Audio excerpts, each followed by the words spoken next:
Basketballista na si Mandera patay ng makuryentehan sa lungsod ng Tacuro. Kaarawan ko, ngiti nyo, umarangkada sa lalawigan ng Sultan Kudarat. Lacson, nakahain na rin ng COC para sa magiging punong barangay Kalian sa lungsod ng Tacuro. Yan ang ulo ng mga balita sa pagbabalik ng Sultan Kudarat Headliners.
Magandang araw, lalawigan ng Sultan Kudarat. Narito na ang mga pangunahing balita sa Sultan Kudarat Headliners ngayong Agosto 29, taon 2023.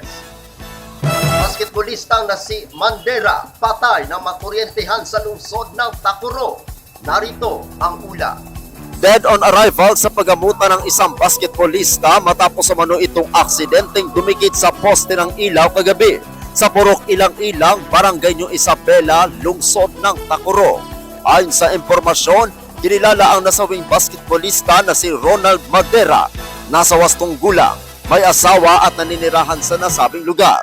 Napagalaman na naglalaro ang nasawing si Madera sa basketball court sa nasabing lugar nang tumilapon ang bola, kaya tinabol niya ito hanggang sa dumikit ito sa poste ng umano'y ilaw na may nakausting linya ng kuryente. Hindi agad naialis ang biktima sa pinagdikitang poste, kaya kinailangan pa ng pagtulungan na mapatay ang kuryente na dumadaloy sa poste bago ito natanggal. Mabilis naman na naisugod sa paggamutan si Madera, ngunit hindi nagtagal ay binawian din ito ng kanyang buhay. Inulila ni Ronald Madera ang kanyang maliliit na mga anak at asawa nito. Hiling ng pamilya na sana'y matulungan sila ng kinaukulan sa nangyaring aksidente.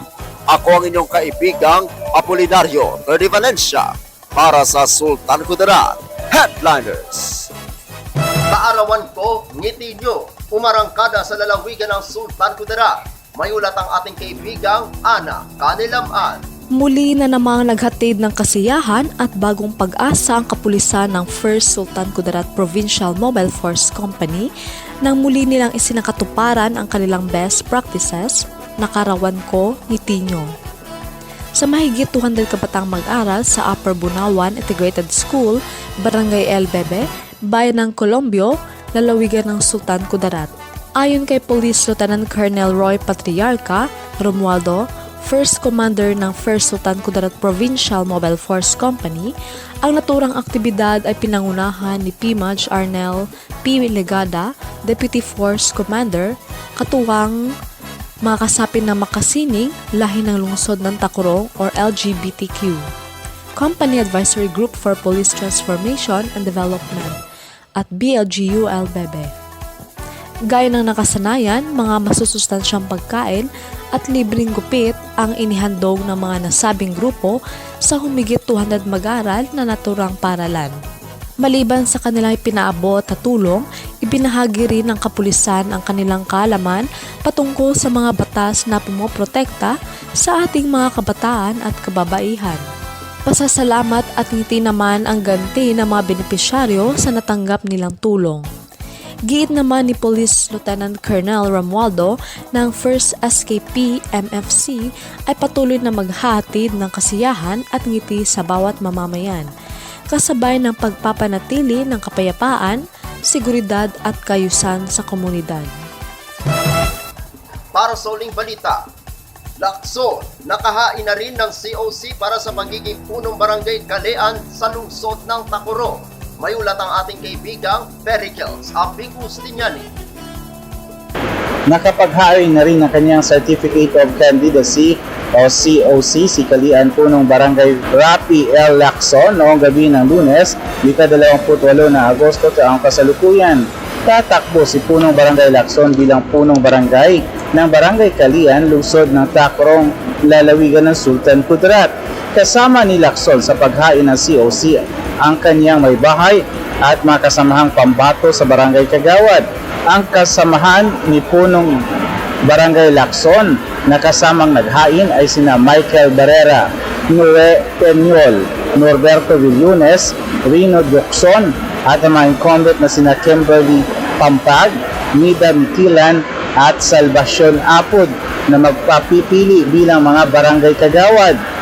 Ang pagtakbo ngayon ni Punong Barangay Lacson ay ang kanyang unang termino dahil hinahalihan niya ang dating punong barangay na pumak na si dating punong barangay Pampag. Ako ang inyong kaibigan Pericles Apicustiniani para sa Sultan Kudarat Headliners.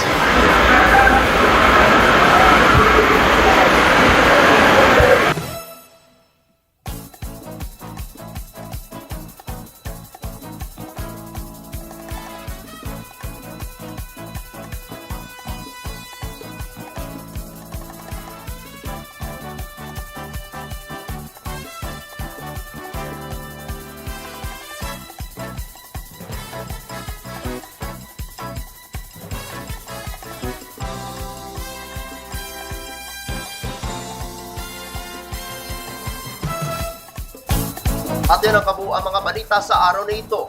Mga balitang kailangan ninyong malaman, balitang walang kinakampihan, mga balitang totoo, mga balitang may dalang aral at inspirasyon. Ito ang Sultan Kudarat Headliners. Hanggang bukas, maraming salamat at magandang araw, kaibigan.